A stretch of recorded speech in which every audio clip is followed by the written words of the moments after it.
Capage TV. Maman Cynthia, c'est une affaire de révélation.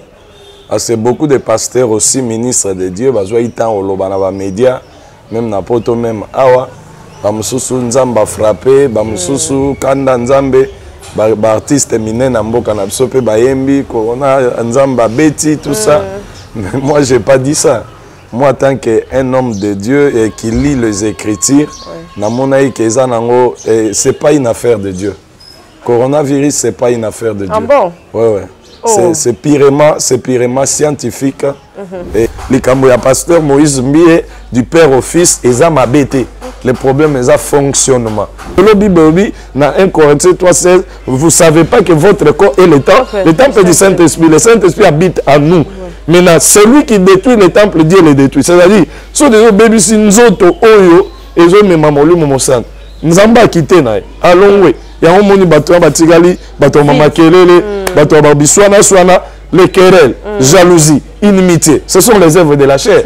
En quoi on va dire encore que nous sommes spirituels? Capage Télévision, en tout cas, merci d'abonner à Bisso Nyonso et merci d'abonner à encourager l'espace Nabiso Oto Yambaka. Banananzambe, homme de Dieu et tout. Et aujourd'hui, on aura le plaisir de recevoir un homme de Dieu qui s'appelle le pasteur Pambani pour le compte de l'église Centre Missionnaire, c'est ça? Centre évangélique, message du salut. Vraiment, en tout cas, merci et bienvenue, pasteur. Boni, santé, évolution, église, il y a un peu de déconfinement. Ça va? Tout va bien par la grâce de Dieu. Bienvenue dans Capage Télévision aussi. Oui, dans ce Pelimingi, Maman Cynthia, merci pour l'opportunité. Au Pessibuson à 20 midi à l'élo. Peut-être ailleurs, et pas Nabino Boutou, mais tous à Tongo. Mais sinon, après des confinements, l'église est une activité comme telle, mais en respectant toujours les gestes barrières. Donc jusque-là, tout va au mieux par la grâce de Dieu. Oui. Les bandelites vraiment Covid-19 et bandaki, nzambe bakota ipe troublé na homme de Dieu, babi nzambe aleki corona et koto pe bapagano babi bino basai na nzambe boloba rara mingi boni ko sambisa biso nyonso mais bokoki corona te. Yo zaki en ndenge ntango ndako ka moi ba échange wana entre ba chrétiens et puis bapagano ndeto loba. Maman Cynthia, c'est une affaire de révélation. C'est beaucoup de pasteurs aussi, ministres de Dieu, ils ont médias, même n'importe même awa, bamususu nzamba frappé, bamususu kanda nzambe, artistes éminents n'amboka na biso pe bayembi, corona nzamba beti tout ça. Mais moi j'ai pas dit ça. Moi en tant qu'un homme de Dieu et qui lit les Écritures, c'est pas une affaire de Dieu. Coronavirus, c'est pas une affaire de Dieu. Ah bon? Ouais. C'est purement scientifique et qui n'a rien à voir avec la chronologie des temps de Dieu. Parce que Dieu, c'est Dieu d'amour. Il ne peut pas nous tuer parce qu'il a envoyé son Fils pour nous sauver. Donc ça ne sert à rien, Bomabatou. Et comment mi bongoté? Parce que l'Église est encore sur terre. Avant que Dieu commence à ajouter le fléau, l'Église ne sera plus sur terre. Donc ça, c'est une affaire purement scientifique. Peut-être avec d'autres numéros, si Dieu le permettra. Tolobelana moi muzindo makambango ya coronavirus pour oyeba na makomi ndenge nini nzamba présenter biso biloko wana. C'est les scientifiques qui sont à la base de tout ça. OK, maintenant balobaka nzamba so alingi eloko wana salamate pour salamate et ndenge salama isa yende muta permettre. C'est là aussi batu bazana problème. Bakansa nzamba fandi nde to fandi na yo balobi te. Cynthia kokende te. Azaf kokendete. Non. Nzambe, la Bible dit, il a établi les principes. Et ces principes restent immuables. Et ce sont des principes fondés avec fidélité et intégrité. Personne ne les violera. Donc c'est comme ça. Nzambe a ça la net mécanicien. Kamata, ange, kende pekisa non. Il y a des principes déjà établis. Alors c'est sur ces principes-là que le monde est en train d'évoluer. Nous, on a gardé la c'est-à-dire ils ont un mécanisme Dieu a déjà tout planifié, il a tout fait. Et maintenant c'est à nous seulement il y a un principe en autorité. Tant que tu as principe, au kutani na contraire, il y a principe. Donc c'est comme ça, ce n'est pas quelque chose que Nzamba ya lobi bo banda lelo, le quoi batamuki bazo kate, boaka boy. Non, non, non, non. Et ça, là, on va En tout cas, merci pasteur, on va vraiment bien, très bien. Et avec Abimit, c'est que bamboaki na kati église, kosepela na kati église, maloba mususu o ezali ko toucher na mama Chibola na kati église et affecté pe bato ebele. Et ko loba nini na dossier wana? Là, nous revenons tout à fait na makamka toto solo là. Il y a des principes établis. Donc, tout le monde quelque part évêque à quoi qui na mutambo. Mutambo wana et mon ani na miso abatuke ezalaki likambo viol. Au mobé ko reconnaître. Mais après avoir établir ba fait ke na ba ayant droit, c'est-à-dire les hommes de droit, ils ont dit le droit ba la question que non aza acquitté. Et le col a quitté, gloire à Dieu. Je crois prière, Yaban Nzambe nyonso pour que Mosali nae a kokate ko zinda na libulu munene. Alors Aza quitté, ce que nous pouvons faire en tant qu'enfants de Dieu, c'est de glorifier Dieu. Au lieu de Yakobo Kabamboa qui est là peut-être gauche droite, et ça a tinate parce que maïpe ningana pambate ndenge ba mikolo baloba. Donc il y avait eu un problème et problème on a ba tranché en haut. Donc, on doit prier pour l'évêque. On prie aussi pour la sœur Mami Chibola. En tout cas, merci l'homme de Dieu. En tout cas, Tozo Kenango, vraiment très bien. Mais il y a aux ressortissants.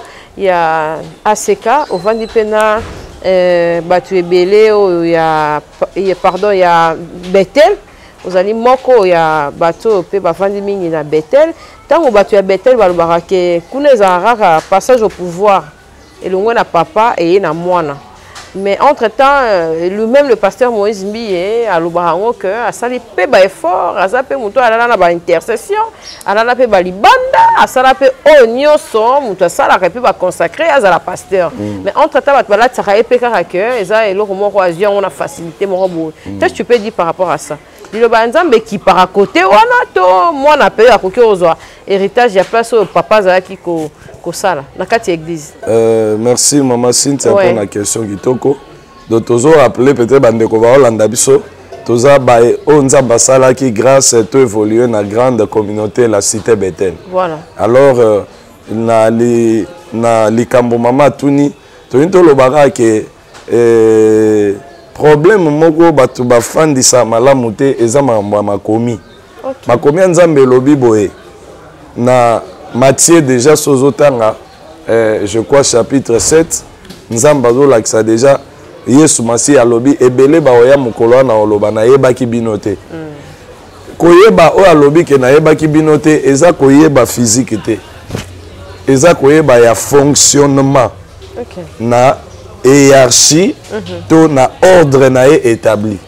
C'est-à-dire communauté monene le roi cité Bethel, et sa communauté qu'on respecte au Kishasa mobimba ba yebi ndenge ni pambola ki mabota nanzela la prière, nanzela la prédication par son excellent l'apôtre Emmanuel Mbiye.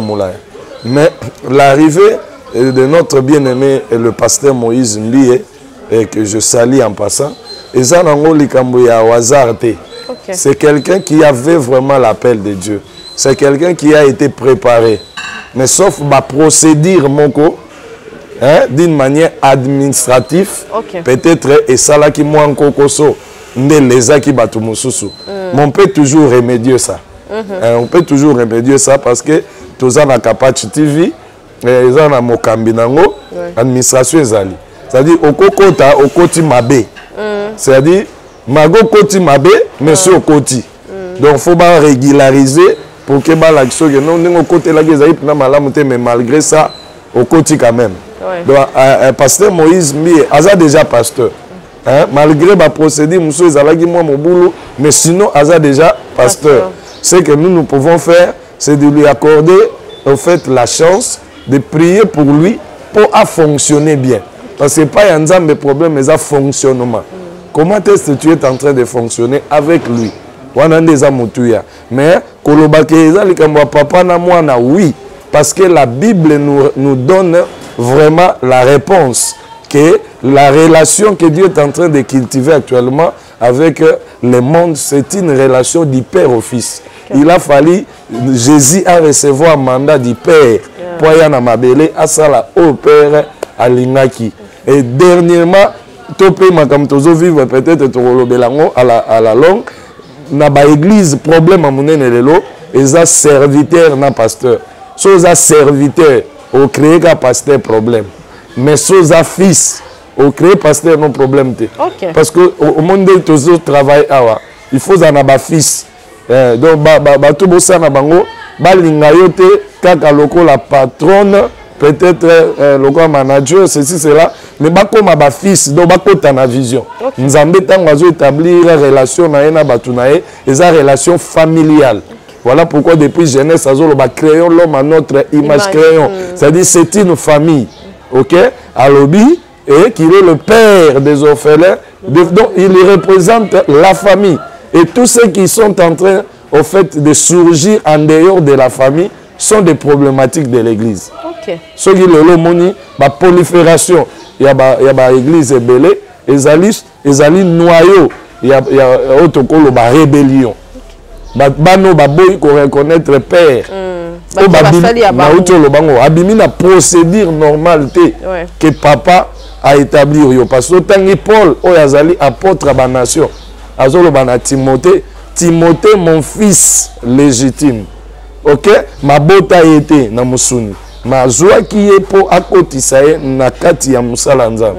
Abi je vais vous envoyer Timothée parce que il parle comme moi, il connaît mes voix dans le Seigneur. Donc mutako ye babanzela no eza moi no bofandi na. Mais so bozana moi na te eza pasi. Donc voilà, c'est pour dire que les Kamboya pasteur Moïse Mbie du père au fils eza mabete. Le problème est à fonctionnement. S'il fonctionne bien, le Seigneur est glorifié. On est en train de rejeter ma chanson et triomphe malgré les aliments, mais ndenge penza balbum ou tu connais que ça qui te compte tenir à Maramouya, Eliane et tout consort ou Ebimaki. Est-ce que bah ensemble mais est-ce que Zara penza il faut qu'on mélange kaka motu na musala na yeto et affectera vraiment on dirait hein. Na CP makasi la question no kito makasi. Toza na trois aspects pas mtanzambe, tozali na humanisme. Toza na prêtrise, toza na service. OK. Donc mtanzambe baza na trois dimensions ana. Azana humanisme, toza na prêtrise, pe toza na service. C'est-à-dire partie au batu bamona ya makambo ya Eliane Bofeno eza partie humanisme. Ça n'a rien à voir avec la prêtrise. Oyo, le pasteur Moïse Mbie azako salela sur terrain. C'est-à-dire prêtrise et loko baboto langote. Et outi na nzambe balongo la manda wanate. Dieu ne se répand pas de ses appels et de ses dons. Ndo moni azopa me la biso alobi qui est-il pour juger mon serviteur? Waneza makamwa manda. Et ndenge tozana son excellence le président Fachi. C'est-à-dire constitution mutu établie. Donc ata lelo ba bavireza, il reste le président reconnu de la République. C'est comme ça mandat ya Nzambe. Donc la prêtrise, en tout cas, problème est ban Nzambe bako continuer à consommer na ba nzembo. Na prêtrise parce que na Matthieu 23 bazoloba bo sala oyo bazo bisabino. Mais bo landa o bango bazo sala te. C'est-à-dire na fonctionnement ce qui a fonctionné mabe. Mais makambo lobi pona bomoy et ko servir au ser Cynthia.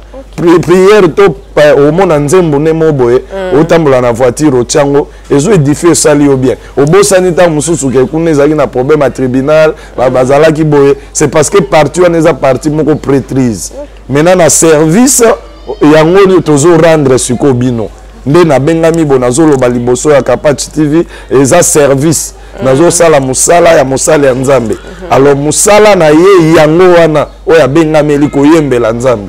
Donc, ils ont passé pour être battu pour changer. Mais sinon, na ba moi berer na humanisme, bisonio sotoza na ba faiblesse. Donc moni makamoto ba pe ya évêque, ils ont na humanisme. Donc nzamba sunga et lo kwa mutu yande basal nzambe toye ba ke toza lumière. tozali mungwa toza lumière soki sikoyo mungu ebebisi elengi nango moyeba se servir nango ezati yango moni olobi ke malgré triomphe moi ndenge pende ezalaki te mpona nini parce que eporte atteinte na eloko moko boye eza lokola mwa tard moko emikuti na omoni nalandi tout à l'heure ndenge okomi kitoko wana c'est-à-dire soki elo moko etouche côté babongisi wana ebebisi beauté nyonso donc tozomema image ya nzambe à chaque fois toza touché na eloko moko na humanisme ekoporte faiblesse moko na ministère service ebebi donc il faut tobatela ministère tobatela pe service pour que Nzambe azwa lokumu na otozo sala. Vraiment, en tout cas, merci beaucoup. On est en train de suivre notre pasteur. En tout cas, Azo expliqué très bien. Bah, Nzambe bosala attention. Na biloko o ya kapo emema biso na bobungi parce que pasteur azali mutu azali na mai na makila akokipe kokweya mais yo okolanda te ke na buka cede ya moto na Nzambe na bwaka pasteur na yo ka eli susu te po wana za mamuya yo na Nzambe etali susu yete parce que ya sali oyo Nzamba tindaki ye apesa kaka message ya bomoi papa tozo mona pe aba kerela wa pasteur Denis Lesialeka clasher mabe tozala bolongo toliaka et tout ah pe papa kan kenza kuna benda bikana pasteur Sonic Afuta en tout cas c'est que ba bloc place ba tchaka kibo konziango ya ba pasteur en tout cas mbongo elekaka ya ibele oh tozo mona pena ke komo bimana poisa bo merci maman Cynthia je crois que nauti kolobango humanisme soko ekoti ekoboma prêtrise OK mutu na Nzambe aza d'abord babengi homme de Dieu voilà un homme spirituel à vivre pour molimo afandaka toujours na corps l'esprit toi et moi tel que nous sommes là l'esprit ne peut jamais agir sans pourtant posséder un corps donc quand nous voyons la sœur Cynthia nous voyons trois dimensions corps âme et esprit et l'âme et l'esprit sont des parties immatérielles mais le corps c'est la partie matérielle c'est-à-dire ce qui lelo nzotono ezate ba olobela Cynthia te mais esprit Cynthia ezali c'est comme ça que oza mosala Nzambe donc il faut oyeba ke humanisme na yo il faut battre lango malamu po yango ndezo mema rema to ezo mema inspiration o ezo pambola batu na mokili donc ndenge uti koloba Jésus-Christ o aza maître na biso molakisi na biso akimaki mbongo Paul yé moko alobi attention si nous avons la nourriture et les vêtements cela nous suffit tous ceux qui cherchent à s'enrichir tomberont dans des pièges et de tentations du diable c'est-à-dire ils en a battu oyo bazo ça la course na mbongo yango nde moni bazo zo ba problème parce que l'argent en soi c'est un dieu. Nulle part dans la Bible, Jésus-Christ a reconnu sa puissance moko, ton doki moko, ton magicien moko. Mais Jésus-Christ a reconnu sa mbongo loko la maître. Yé maître m'a reconnaître pe mbongo net maître. Oyebi alobani. Personne ne peut servir deux maîtres à la fois. Alobela batute, alobela mbongo. Vraiment. Tu ne peux pas servir Dieu et maman parce que le Dieu d'argent c'est maman. Et c'est tout à fait un grand maître. Donc lorsque tu commences à travailler pour l'argent, tu vas perdre la prêtrise au bungi sa bonzambe. No moni soki bonzambe bungi pour la bengi biso ba homme charnel. Donc tozongi ba homme charnel. To comme ba homme spirituel, so tozo garder ba inspiration nzamba zo pesa biso pour la population, pour le monde. Mais soki to tiki biloko wana to servir lokola bato a monde, tozongi ba homme charnel. Yango moni Ezekiel azomona gloire nzambe bimi na temple. Et que libanda et tiki temple pour le pas temple zéro ça miracle mamamine et tikali wululu ça des anzoto on a besoin le bible na 1 Corinthiens 3:16 vous savez pas que votre corps est le temple du Saint-Esprit le Saint-Esprit habite en nous maintenant celui qui détruit le temple Dieu le détruit c'est-à-dire so des bébé si nzoto oyo ezo mema molimo mosana nzamba kité na alongwe ya omoni bato ba tikali bato mama kelele bato ba biswana swana les querelles, jalousie, inimitié, ce sont les œuvres de la chair. En quoi on va dire encore que nous sommes spirituels. Vraiment. Ok? Donc, d'intérêt personnel et côté, or Pierre a lobby, servir le Seigneur sans les intérêts sordides. Bagé on a biso tozo landa, yango boma balam. bala makelanda mbongo alinga modi bato ba modisa te ozomona c'est-à-dire à cause mbongo ekopesa yo ba ordre moko obungi Yesu si yango moni biso nde toza boye lelo na avec une émission peut-être eza partenariat na yo na mwana na yo moko bo sepeli boyambanga mais soki eza peut-être na ba mérite ba mbongo tamsu na okokate yango moni photo zelata ya Nzambe so Nzamba tseli yo moyen po pesa sango malamu ozala na problème te mais so yo moko bani luka mbongo pour lakisa batuke na tongi temple monene na osala évangélisation campagne na monene alors to komo ke luka mbongo esiko il fallait pas to luka pas na n'est pas César ba politicien baza ba fele bango bazo travailler pour na mission mosusu biso peut travailler pour na mission mosusu alors accord ni to ko sala pour la lobby quel accord peut-il avoir entre Christ et Bélial ozomona donc c'est très dangereux maman Cynthia lelo tozo lekana babengaka spectacle moko o eza pirement charnel et nous appelons au fait à tous les enfants de Dieu de comprendre que Dieu opère toujours de génération en génération. Amen. Une génération passe, une autre va venir. Lobi na ba média ba mona ki binote ba eba ki yote mais lelo na monde bazo mona ya une certaine Cynthia. Eza génération. Donc ba sala Nzambe bazali. Oh ndenge bato ba mo ba sala ba bebisi ko to sambela ndenge ni bango te et si déjà ngonga ya muta sala ki o ya eleki mutu mususu ya osala. So Nzambe asungi to lobela ngo si l'alternance même au niveau politique. Donc c'est un problème majeur. On doit travailler l'église, on doit enseigner les enfants de Dieu pour bailler bakeno.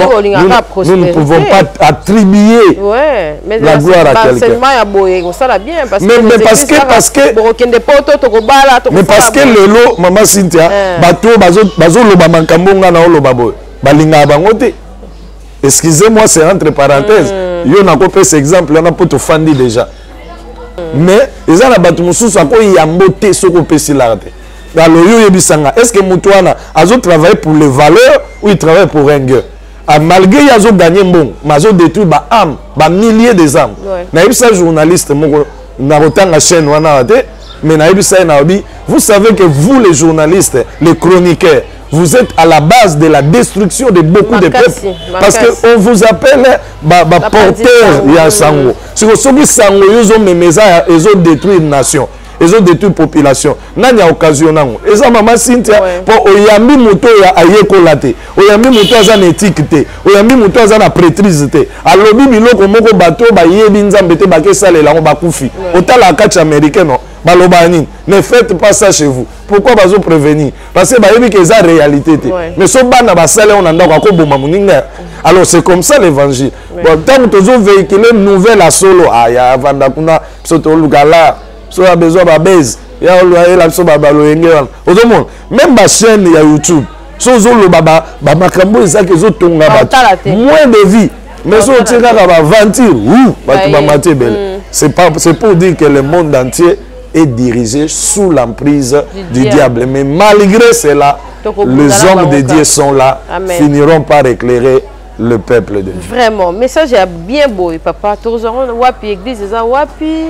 Et puis bateau balingi da musu batali biso lelo balingi ba soutenir œuvre de l'Éternel ba osala ndenge parce que to cha numéro na yo so permettre na émission oyo mais point ya suka avant côté l'actualité au Italie église na yo ko pesa e ba adresse mo réunion so pourquoi vous prêchez biso te repentance ezakaka il faut maman Cynthia bonga après ceux qui ba prophète ba sangani kaka wa comme ça na moni boy et puis biso mo ba chrétien to comme ko pousser na makasi bat ba ça na mamba lokuta mais mutalo bakaka voilà. Merci maman ba question nous a moto je crois que nazaki peut-être aux une à pied levé mais du moins nazo bunda pona sunga bandeko na ngina lo babo tant na uti ko lexa séminaire moko Ararat eza montagne bisika masu ano ekendo telema. OK. Après Délige. Na yebisi bana boy. Na bi Dieu n'a pas dit Noé tongela bato masuwa. Nzamba lobaki Noah na français lobaki Noé fais une arche pour toi. Bâtis-toi une arche. C'est-à-dire masuwa azaki tonga premièrement pour na lobi kona. Po Nzamba lobaki na obetsa mvula. nalina boma mokili na bato nyonso. C'est-à-dire le message du sali. Ils ont comme église nabiso. Centre évangélique message du sali. C'est-à-dire message du sali ne peut donner le message du sali que c'est lui qui est sauvé. Mais si quelqu'un n'est pas sauvé, comment il va savoir? Au moment Nicodème, babengi docteur de la loi, na Jean 3. Babi aye pembeni ya Yesu, ma yebite ke mbotama sikezala. Jésus koutakama lobi, toi qui es docteur de la loi, tu ne connais pas ces choses. Ah bien non, mais comment je vais encore renaître ngam nakoli? Donc c'est pour dire quoi? Tous les prédicateurs qui ont envahi le terrain avec les messages de prospérité, voyage, ceci, ce sont des prédicateurs qui travaillent pour leur ventre. Parce que dans le plan de Dieu, Dieu n'a pas mis les bénédictions matérielles avant le salut. C'est le salut qui commence, après le matériel va suivre. Et dans Matthieu 6, cherchez premièrement le royaume des cieux. Dans le grec, le royaume des cieux, c'est Barcelea. C'est la manière de conduire. C'est-à-dire, même si capacité vie société nayo yango babengi royaume. C'est-à-dire le lengo zo kambela yango. Mais na batu bazo kamba ba vie na bango pona kokende na royaume te. Mais bazo kamba vie na bango po bazwa biloko yozo pengwisa parce que biloko yo to landa yango nde pengwisa batu depuis ebandel. Vous savez ça? Quand Ève, Dieu l'a dit ne mange pas ses fruits. Et a dit mbomati. Bible est claire. Mais balobi azagi na attention mon akati na donc ayeba nzamba ba na liangote. Mais le jour où elle va commencer à porter beaucoup plus les regards sur les fruits, c'était le jour où le diable est venu réveiller sa mémoire. Pourquoi il y a kangote? Omoni, les gens la mutu mususu azaka na bonzambe. Mais ba komo benga yo ayuma ti sikozo tambula ka makolo. Ozomon. Mais nzamba yebiseke yo tambula ka bongo pozala na otambula na nzela na ngai. Mais tant que ya solo na umeli na ote ya ka bonazaka makolo na baninga bakomi na ba jeep. Elle a changé, le message a changé. Or, moteur, nous a révisé. Ils ont sous la même vitesse. Vraiment. Et lorsqu'on révise la vision de capacité TV, ça ne sera plus capacité TV. Vraiment. Donc, c'est la personne qui a réussi la grâce de communiquer. Il sait ce qu'il a eu comme inspiration pour communiquer. Maintenant, si on a révisé, ah non, Cynthia, on m'a dit, yo, au Lobelamingo, qui ne peut côté yaba offert. Te tika kuna, bimape, on va réviser vision, on a identité dans ta chaîne. Mais ce qu'on a Monsal Nzambe, nyoso o abengami Nzambe, première cible na ezaba am. Vraiment. So ba am ba bikite, donc Moussalo sale eza ya pas, mais on a zongi sur yo salobi, bo sala ki miracle, bo prophétisaki, mais na yo sabino na yebi binote. Ezaki be exploit na mi swabatu. Mais na kati ya fonctionnement ya ministère nzamba zo yeba biloko wana te po yango ta bengela kiyo obimisa magorodo osala boye o lakisa batuke na tondisi 4000 personnes nzambe olobele lote mais soko bikisi ame moko au fonctionner selon Dieu. Donc les gens doivent savoir comment est-ce qu'on peut parler du faux prophète et vrai prophète. Tant ba olobela faux eza lolenge ya fonctionnement eza ba œuvre à cause de la faux ma se kuisaka bibem aza faux ma pesa ka batu ba prière mbongo ebimi mais mutabongo siko na population yo bene fondeni mais biso comme tozo fonctionner na nzambe ne tokoyeba ka fonctionner mabe parce que ba principe établi ya fonctionnement ya ministère ya ngota zo salela. OK. Merci. En tout cas, merci l'homme de Dieu. On va encore parler de votre église, ça se fait comment? Pour notre aya église, adresse, timing parce que beaucoup de gens ça va te babi ernion sur intercession, ernion sur veiller, ernion sur jeûne et prière, ba tout temps ko lukamisala ezati. Ngasoni na bengilio l'une de mes filles ou l'un de mes enfants dans la foi. Au monde ils sont des responsables. OK. Ils travaillent, ils ont étudié et sont des hommes de tête. Pour nga mon papa na bango na linga médiocrité. Donc c'est pour dire que l'église fonctionne na bangonga o esengele fonctionner. Il y a des cultes. Chez nous on a 3 cultes. Exemple la semaine. La semaine dont on a mercredi pour l'étude biblique. On ne vient pas là pour benga na bademo sinon.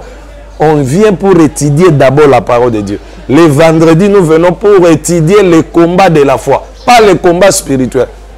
Parce que détruire batulelo la mboko eza combat spirituel. donc bato bakomosala guerre na badémon. Nulle part bapôtre babunda na badémon, mais bachassa badémon. Donc quand tu as l'autorité sur toi, au monde de te faire surtout yambika ministre sécurité n'est pas forcée. Alors ngana za mwana nzambe comment na koki ko banda ko s'intéresser na badémon pendant que ba ange baza na service na. Vraiment. Donc eza bilo mususu batu banseigner qui banseigner mabe. Il faut te que balobeli combat de la foi na Bible, balobeli combat spiritualité. Combat de la foi, pourquoi? Parce que tozo bunda to battre la véracité ya makomi. To battre la principe établi na maître na biso Jésus-Christ. Yango combat wana mutu abundaka pour battre la vérité za pétété.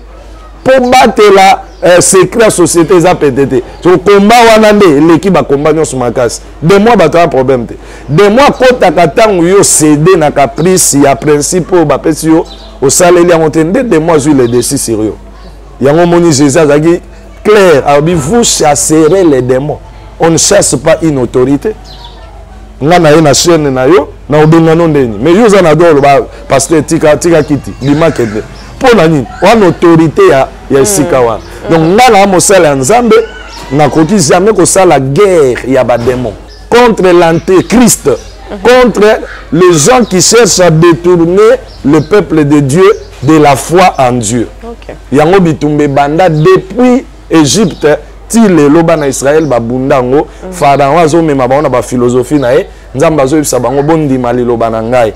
Donc combat ya foi yango wana. Donc bandeko yo balingi kozwa le plus ample information na makambo etali parole de Dieu. Vous pouvez nous contacter même à travers la bien-aimée notre sœur Cynthia.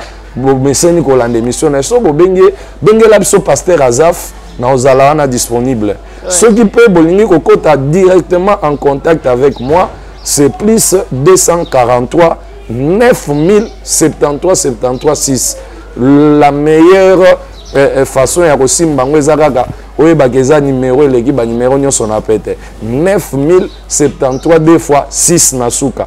Eza numéro na nga WhatsApp okokoma soza na ba préoccupation ba question ko tuna sur la foi. Je suis mieux disposé pour na ko répondre. Église na biso eza centre évangélique message du salut. Nous ne sommes pas une église indépendante. Nous sommes une église dépendante mais autonome dans une grande communauté des assemblées de Dieu. Et c'est comme ça que toujours fonctionné dans l'extension et à Mbinza Pigeon. Mbinza Pigeon, c'est un quartier très fermé. Mama Yoyebiango, c'est un quartier résidentiel. Toutes les églises Ozaba Bandakuna, Basuka na cité. Parce que Maté yani norote ya Batouana Kuna. Mais moi, Dieu m'a donné un message. Et le message que j'ai, c'est le combat de la foi. C'est-à-dire, j'amène les gens à rester bibliques, à ne pas toucher ni à gauche, ni à droite, pour agir fidèlement selon ce qui est écrit. Donc, ceux qui nous ont basungio, au soutenir Moussala et Nzambe. Bayo ba soutenir Moussala et Nzambe, ba pambouama. Ndenge Mama Cynthia soutenir son atongo ya lelo, Nzamba ko pambola e. Pour ba ame 1000 bakoyoka sangoyo bakolongwa na erreur et puis bakopambola ma donc bénédiction qui te pas na et pas na ngati yango na sengi na bino pe bolandi biso de partout so nzamba tio million atondi sa poche dans na mbongo kolinga kotia pona immoralité te kotia yango pona destruction massive ya batu te tia yango pona sali ya batu. Et tant que vous avez mis solo na mosala nzambe eza par appel de fonte eza par na kopakolo mafutate eza de ko reconnaître autorité ya nzambe et que oya kolona na elanga malamu semence na eko bota sans problème. Vraiment. Amen. Pasteur Amen, Azaf. Maman Cynthia. Merci d'être parmi nous. Merci, moi aussi, je vous remercie. Merci d'avoir honneur sur Balandi Bisso.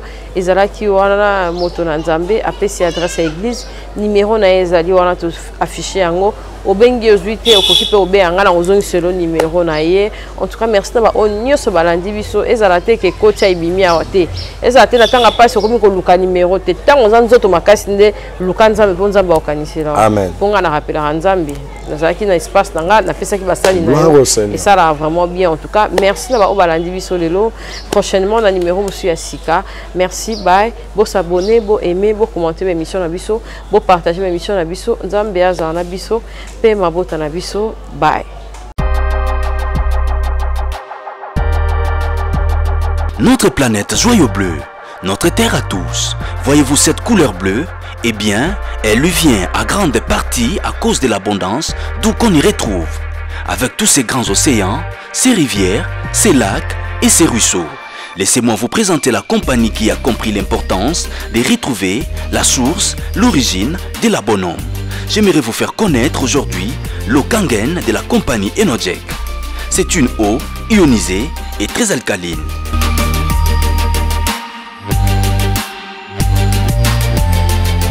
Bonjour, je m'appelle Lisiane Relat, j'ai 65 ans, survivante du cancer du sein.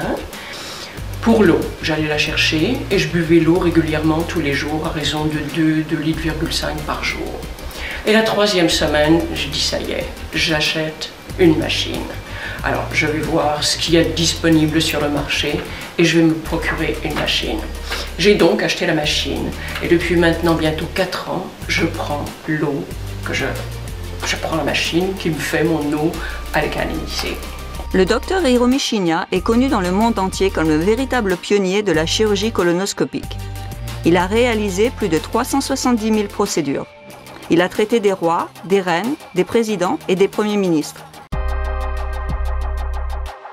Les facteurs le plus important est l'eau. Boire l'eau Kangen alcaline et ionisée. Le potentiel de réduction d'oxydation de l'eau Kangen est extraordinaire. Il représente environ 30 fois celui du thé vert. J'ai découvert que le fait de boire l'eau Kangen apporte des bienfaits parce qu'elle désaltère. La compagnie Enojek était fondée. Elles ont introduit une machine qui pouvait reproduire les mêmes qualités bénéfiques de ces sources d'eau.